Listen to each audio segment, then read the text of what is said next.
किसान भाइयों, जैसा कि आप जानते हैं कि हम आपको समय समय पर वैज्ञानिकों जो हमारे विशेषज्ञ हैं उनसे वार्ता करके आपकी समस्याओं का समाधान भी करवाते रहते हैं। आज हमारे स्टूडियो में रानी लक्ष्मीबाई केंद्रीय कृषि विश्वविद्यालय झांसी से डॉक्टर उषा जी आई हुई हैं। हमने उनको आमंत्रित किया था। आज उषा जी हमें बताएंगे कि मधुमक्खी पालन हमारे किसान भाई कैसे कर सकते हैं और खास तौर पर बुंदेलखंड में मधुमक्खी पालन की क्या संभावनाएं हैं, हमारे किसान भाई अपनी आय को कैसे बढ़ा सकते हैं, इस विषय पर बातचीत करेंगे। डॉक्टर उषा जी, आपका हमारे स्टूडियो में बहुत बहुत स्वागत है। बहुत बहुत धन्यवाद।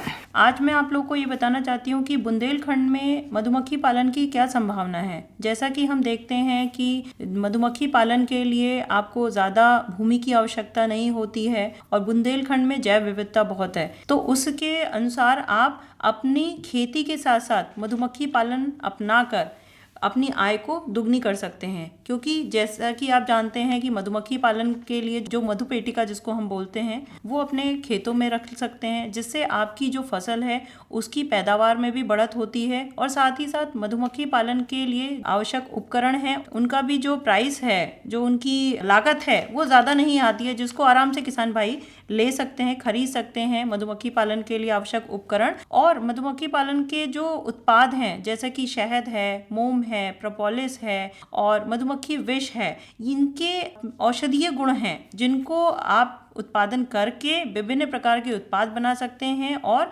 बाजार में बेच सकते हैं, जिससे आप अपनी आय दुगनी कर सकते हैं। उषा जी, मधुमक्खी पालन के लिए हमारे किसान भाइयों को लगभग कितनी जगह की जरूरत होती? देखिए, मधुमक्खी पालन के लिए ज़्यादा जो हम जगह की बात करते हैं, इसके लिए जगह की ज़रूरत नहीं होती। आप अपने खेतों पे भी रख सकते हैं मधुपेटिका को, अपने खेत की मेड़ों पे रख सकते हैं और अपने घर के पास में, जो घर के पास का, जैसे कुछ लोग हैं किचन गार्डनिंग करते हैं, आप वहाँ पे भी रख सकते हैं। घर के बहुत पास रखने के लिए हम इसलिए मनाही करते हैं कि बच्चे, छोटे बच्चे होते हैं, मधुमक्खियाँ डंक मार देती हैं, तो ये चीज़ के लिए हम कहते हैं कि घर के एकदम पास में मत रखिए। लेकिन इसके लिए अलग से किसी जगह की ज़रूरत नहीं होती, आप अपने खेतों पे रख सकते हैं और खेतों पे रखने से आपको लाभ भी होता है। आपकी कृषि की जो पैदावार है उसमें बढ़त होती है और ये अनुमान लगाया गया है कि मधुमक्खी से परागित जो फसलें हैं उनमें 20 से 30% तक वृद्धि होती है। जैसे बुंदेलखंड में सरसों की फसल मेन फसल कही जाती है, तो आप सरसों के खेत में मधुमक्खी के बक्से रखते हैं, जब आपकी फसल को आप देखेंगे तो उसका जो तेल है, तेल की क्वालिटी में भी आपको समझ में आएगा कि तेल की क्वालिटी भी इम्प्रूव हुई है और साथ ही साथ उसकी जो पैदावार है उसको भी आप देख के बता सकते हैं कि मधुमक्खी पालन से लाभ हुआ है। आपने कहा कि जो मधुपेटिका है, तो जो हमारे किसान भाई हैं, जैसे युवा किसान हैं, हमारे युवा किसान कैसे इस मधुमक्खी पालन से जुड़ें? मधुमक्खी पालन से जुड़ने के लिए जैसा कि हम ये कहना चाहेंगे, सबसे पहले मधुमक्खी पालन करने से पहले किसान भाई इसका प्रशिक्षण प्राप्त करें। प्रशिक्षण के दौरान आपको इन चीज़ों की जानकारी होती है कि किस तरीके से मधुमक्खी को पाला जाए। जैसा कि आप जानते हैं मधुमक्खी एक सामाजिक प्राणी है, उनको किन चीज़ों की आवश्यकता होती है, कहाँ पे मधुवाटिका स्थापित करें, उसके लिए आवश्यक क्या जानकारियाँ हैं, तो प्रशिक्षण के दौरान आप ये जानकारी प्राप्त कर सकते हैं। उसके अलावा जैसा कि केंद्रीय कृषि विश्वविद्यालय किसानों की सेवा में हमेशा तत्पर रहता है और बुंदेलखंड के किसानों के लिए और उनके विकास के लिए निरंतर कार्यरत रहता है दिन रात, तो उसके लिए हम ये बताना चाहते हैं कि किसान भाई रानी लक्ष्मीबाई केंद्रीय कृषि विश्वविद्यालय से प्रशिक्षण प्राप्त कर सकते हैं। प्रशिक्षण के उपरांत जो प्रशिक्षित किसान हैं उनको विश्वविद्यालय जो मधुपेटिका देता है और ये बताता है कि किस तरीके से किसान भाई एक मधुपेटिका से 2 मधुपेटिका, 4 मधुपेटिका बना सकते हैं और इस तरीके से वो अपनी मधुमक्खी की पेटिका को बढ़ाकर अपनी आय बढ़ा सकते हैं। जैसे आपने कहा कि हमारे किसान भाई प्रशिक्षण ले सकते हैं, तो जैसे उन्हें प्रशिक्षण लेना है तो उसके लिए उनको प्राथमिक तौर पे क्या करना पड़ेगा? प्रशिक्षण के लिए ज़्यादा आपको कोई इतने डॉक्यूमेंट्स की ज़रूरत नहीं होती। अपना आधार कार्ड लेके रानी लक्ष्मीबाई विश्वविद्यालय में आप आइए, कीट विज्ञान विभाग में संपर्क करिए, वहाँ पे आप अपना आधार कार्ड से रजिस्ट्रेशन करा सकते हैं। जब भी प्रशिक्षण कार्यक्रम होते हैं उसके पहले आप लोग को सूचित किया जाएगा कि 3 दिन का प्रशिक्षण कार्यक्रम का इसमें प्रावधान दौरान है उन दौरान किसानों को निःशुल्क रहने की व्यवस्था, निःशुल्क खाने की व्यवस्था दी जाती है। विश्वविद्यालय द्वारा जो बस है किसानों को लेने जाती है, छोड़ने जाती है और 3 दिन वहीं रह के किसान भाई सीखते हैं, मधुमक्खी पालन के बारे में पूर्ण रूप से जानकारी प्राप्त करते हैं। मधुमक्खी पालन हमारे किसान भाई कर रहे हैं, मान लिया करना शुरू करते हैं तो उसमें कुछ परेशानियां भी आती हैं, तो आप क्या देखती हैं कि झांसी के आसपास मधुमक्खी पालन में क्या परेशानियां आ सकती हैं? देखिए, बुंदेलखंड की मुख्य चुनौती तो है कि यहाँ ग्रीष्म ऋतु में मधुमक्खी पालन करना बहुत ही कठिन है, क्योंकि यहाँ पे जो तापमान है वो 47 से 48 डिग्री तक चला जाता है, जो मधुमक्खी के लिए सही नहीं है, क्योंकि बहुत ज़्यादा गर्मी होने पे मधुमक्खियाँ अपने बक्से को छोड़कर चली जाती हैं। क्यों? बहुत ज़्यादा गर्मी नहीं सहन कर सकती। तो उसके लिए क्या है, ग्रीष्म ऋतु में मधु वाटिका जहाँ आप स्थापित करते हैं, जहाँ मधुमक्खी के बक्से रखते हैं, उनको मधु वाटिका बोलते हैं।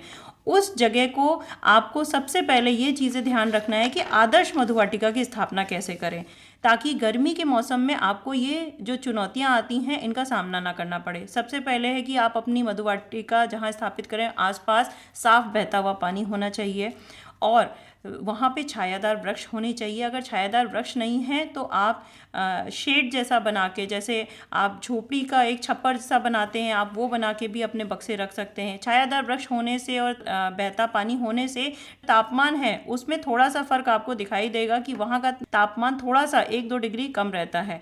दूसरी चीज़, साफ बहता हुआ पानी मिलता है तो मधुमक्खियों को पानी भी उपलब्ध होता है। उस क्षेत्र में आपको मधुमक्खियों के जो वनस्पतियां होती हैं, जो जिसको हम बी फ्लोरा बोलते हैं, जिसमें परागकण होते हैं, पुष्परस होते हैं, जिनसे आसानी से वो अपना खाना ले सकती हैं। शहद किस तरह बनाती हैं? वो पुष्परस लेती हैं, उसी से शहद बनाती हैं। तो इन चीज़ों पर ध्यान देना चाहिए। और गर्मी के मौसम में अगर वहाँ पे फूल नहीं उपलब्ध हैं तो मधुमक्खियों को जीवित रखने के लिए हम चीनी और पानी का 50-50% का घोल बनाकर उनको देते हैं। साथ ही साथ जो जूट के बोरे होते हैं उनको सुबह शाम गीला करके मधु पेटिका के ऊपर डालते हैं, ताकि ठंडक बनी रहे, ताकि हमारी मधुमक्खियां जीवित रहें। और परागकण आते हैं, परागकण बाजार से ले सकते हैं, उन परागकण को मधुमक्खियों को आप खाने के लिए दे सकते हैं, ताकि मधुमक्खियां जीवित रहें। और ये चीज़ मैं और बताना चाहूँगी, जो किसान भाई मधुमक्खी पालन अगर कर रहे हैं वो इस चीज़ को ध्यान रखें कि गर्मी के मौसम में कभी भी शहद का उत्पादन ना लें।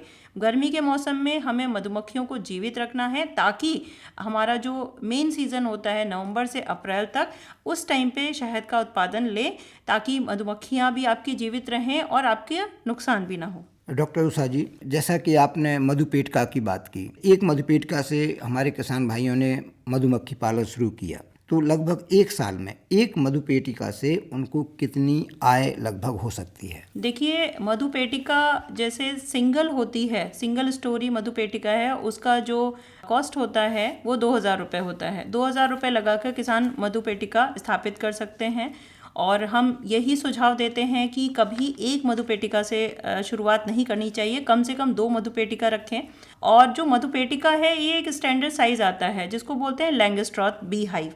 ये लैंगस्ट्रॉथ बी हाइव एक स्टैंडर्ड साइज है, इस तरह के बनाए जाते हैं। और एक मधुपेटिका के अंदर 8 से 10 फ्रेम होते हैं। 8 से 10 फ्रेम की मक्खी होती है, वो सरवाइव करती है। और जो मधुमक्खी का जो बक्सा होता है उसमें एक रानी होती है और 200 जो नर मधुमक्खी होती हैं, जिनको हम ड्रोन बोलते हैं, और उसके अलावा श्रमिक मधुमक्खियाँ होती हैं। इन चीज़ों का ध्यान रखें कि उसमें रानी मधुमक्खी है कि नहीं है। रानी मधुमक्खी अगर मर जाती है तो आपका बक्सा खत्म हो जाता है, क्योंकि रानी मधुमक्खी का काम अंडे देना है। तो इन चीज़ों को हमें ध्यान देना चाहिए। और जब भी मधुमक्खी पालन की शुरुआत करें तो उसमें ये चीज़ ध्यान दें कि आपको हफ्ते में कम से कम 2 बार इन चीज़ों को देखना है, अपने बक्से का निरीक्षण करना है कि उसके अंदर रानी मधुमक्खी अंडे दे रही है कि नहीं दे रही है, पुष्परस है कि नहीं है, मधुमक्खी जो खेतों में जा रही है, श्रमिक मधुमक्खी जो खेतों में जा रही है वो वापस आ रही है तो वो परागकण लेके आ रही है नहीं है। अगर आसपास परागकण नहीं है तो आप अपने मधुमक्खी के बक्सों को ऐसी जगह पे जहाँ पे फूल हैं वहाँ पे आप रख सकते हैं। उषा जी, हमारे आम जीवन में मधुमक्खियों का क्या योगदान है? क्या वो हमारे जो जीवन से जो संबंधित जो भी हमारी प्रक्रियाएं हैं उन पर भी कोई प्रभाव डालती हैं? मैं मधुमक्खी पालन के कुछ महत्वपूर्ण पहलू हैं उनके बारे में बताना चाहूँगी। हम हमेशा बात करते हैं कि मधुमक्खी पालन करना चाहिए, मधुमक्खियों को बचाना चाहिए। तो एक सबसे बड़ी बात मैं सभी को बताना चाहूँगी कि अल्बर्ट आइंस्टाइन एक वैज्ञानिक थे जिन्होंने ये बताया था कि अगर मधुमक्खी इस धरती से विलुप्त हो गई तो 3 से 4 साल के अंदर मनुष्य प्रजाति धरती से विलुप्त हो जाएगी। तो ये कैसे होगा इसके बारे में मैं थोड़ा सा डिटेल में बताना चाहूँगी। वो इस तरीके से कि मधुमक्खियाँ धरती पर 70 से 90% जो वनस्पति है वो मधुमक्खियों द्वारा परपरागित है। अगर परपरागण नहीं होगा तो फसल उत्पादन में कमी आएगी, धीरे धीरे जो खाने की कमी है होती जाएगी, और खाने की कमी होने के साथ साथ वो कहीं ना कहीं मनुष्य जीवन पर भी प्रभाव डालती है, क्योंकि हम जो खाना खाते हैं, हम खाते हैं खाना, वो हम मधुमक्खियों की वजह से ही खाते हैं। और मधुमक्खियाँ हमें हमेशा देती ही देती हैं, हमारे फसल के उत्पादन में भी वृद्धि करती हैं, हमें मधुमक्खी उत्पाद भी देती हैं। मधुमक्खी उत्पाद की हम जैसे बात कर रहे थे, आप शहद की बात कर लीजिए। शहद हर एज के लोग हैं, चाहे बड़ा हो, बुजुर्ग हो, बच्चे हों, हर एज के लोग खा सकते हैं। छोटा बच्चा है, आप उसको ठंड लग गई है, शहद चटा देते हैं। और शहद का एक गुण होता है कि अगर आप गर्मी के मौसम में ठंडे पानी के साथ लें तो आपको ठंडक देगा, और जाड़ों के मौसम में आप गर्म दूध के साथ लेंगे तो आपको गर्माहट देगा। और शहद एक औषधि के रूप में भी प्रयोग करते हैं। उसके अलावा मोम है, मोम में वार्निश इंडस्ट्री है। लोग हम जो रोज़गार की बात करते हैं, मोम से विभिन्न प्रकार के उत्पाद बना के वो मार्केट में दे सकते हैं। उसके अलावा जो आपके प्रोपोलिस है, प्रोपोलिस भी प्रयोग में किया जाता है। जो रॉयल जेली है, royal jelly anti ageing property होती हैं, लोग उसको खाते हैं ताकि वो लंबे समय तक जवान रहते हैं, जो रॉयल जेली की विशेषता होती है। उसके कैप्सूल आते हैं, काफ़ी लोग उसको खाते भी हैं। इसके अलावा मधुमक्खी के जो विष होता है उससे अर्थराइटिस का इलाज होता है। तो मैं ये बताना चाहूँगी, मधुमक्खियाँ हमेशा हमारे लाभ के लिए ही काम करती हैं। वो सिर्फ ये कहती हैं कि हमें मारिए मत। जो हम कीटनाशक का छिड़काव करते हैं अपने खेतों में, हम हमेशा किसान भाइयों को बताते हैं कि दिन के समय कीटनाशक का छिड़काव ना करें, क्योंकि दिन के समय में मधुमक्खियाँ खेतों में जाती हैं, पुष्प रस लेती हैं, परागकण लेती हैं। हम कीटनाशक का छिड़काव करते हैं, वो मर जाती हैं। तो यही चीज़ मैं आप लोगों से अनुरोध है, यही कहना चाहूँगी, कीटनाशकों का ज़्यादा छिड़काव ना करें। अगर बहुत ही ज़्यादा ज़रूरी हो तो साय के समय में करें। मधुमक्खियाँ किसान की छोटी मित्र होती हैं और वो हमेशा लाभ ही पहुँचाती हैं।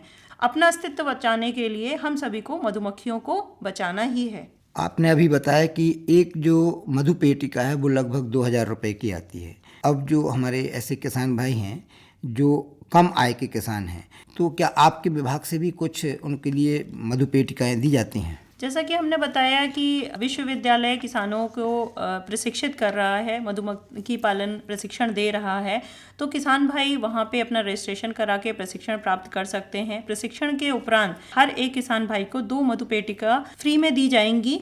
जैसा कि विश्वविद्यालय हमेशा किसानों के हित में कार्य करता है, लेकिन इन चीज़ों के लिए जो किसान भाई पूर्ण रूप से प्रशिक्षण प्राप्त करेंगे, ताकि जो मधुमक्खी का बक्सा दिया जाता है वो मधुमक्खियाँ जीवित रहें। क्यों? क्योंकि जो प्रशिक्षण प्राप्त कर सकता है उसको सारी जानकारी होती है कि इसमें रोग लग रहा है, इसमें बीमारी लग रही है, उसका हम कैसे निदान करें। डॉक्टर उषा, हमारे बुंदेलखंड में खासतौर पर झांसी और झांसी के आसपास के क्षेत्र में हमारे किसान भाई पलायन करते हैं, रोजगार के अवसर तलाशने के लिए बड़े बड़े शहरों की तरफ जाते हैं। तो मधुमक्खी पालन अगर वो करें तो क्या उन्हें यहीं रोजगार के साधन मिल सकते हैं? देखिए, मधुमक्खी पालन के लिए जैसा कि अभी कोरोना टाइम में देखा गया था, लोग शहरों से गांव की तरफ आ रहे थे, लोगों की नौकरियां चली गई थीं। तो मधुमक्खी पालन से आप एक चीज़ देखेंगे, जो आत्मनिर्भर भारत की बात होती है।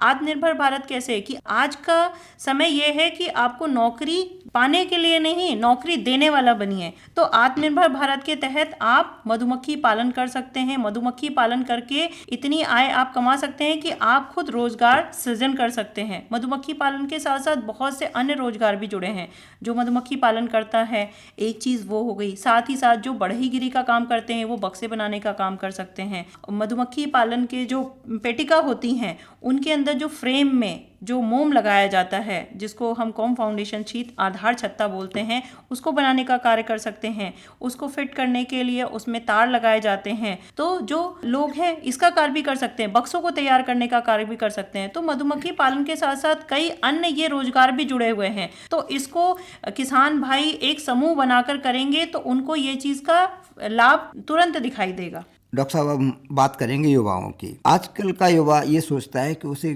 कम मेहनत करके और ज़्यादा लाभ मिले, तो हमारे युवा भाई इस क्षेत्र में क्या कर सकते हैं? देखिए, जैसा कि इस साल की थीम है, तो मैं ये कहना चाहूँगी कि युवा जोशीले होते हैं कि आप उनको कोई भी कार्य है आप थोड़ा सा बताएंगे, वो जो उनका माइंड होता है, इनोवेशन की बात करते हैं कि किस तरीके से वो शोध करते हैं और मधुमक्खी पालन और मधुमक्खी के विषय में जानकारी बहुत ही जल्दी वो सीख सकते हैं, और जो मधुमक्खी पालन है वो बहुत आसानी से सीख सकते हैं और अपने ज़रिए वो अन्य आसपास के गांव हैं उन लोगों की भी सिखा के उन लोग में एक जागरूकता ला सकते हैं। अंत में डॉक्टर साहब, हमारे जो किसान भाई हैं, तो उनको आप क्या संदेश देना चाहती हैं? मैं किसान भाइयों को ये संदेश देना चाहती हूँ कि अपनी कृषि पे ही निर्भर ना रहें, कृषि के साथ साथ जो अन्य व्यवसाय हैं, मधुमक्खी पालन है, उनको भी अपनाएं और मधुमक्खी पालन करके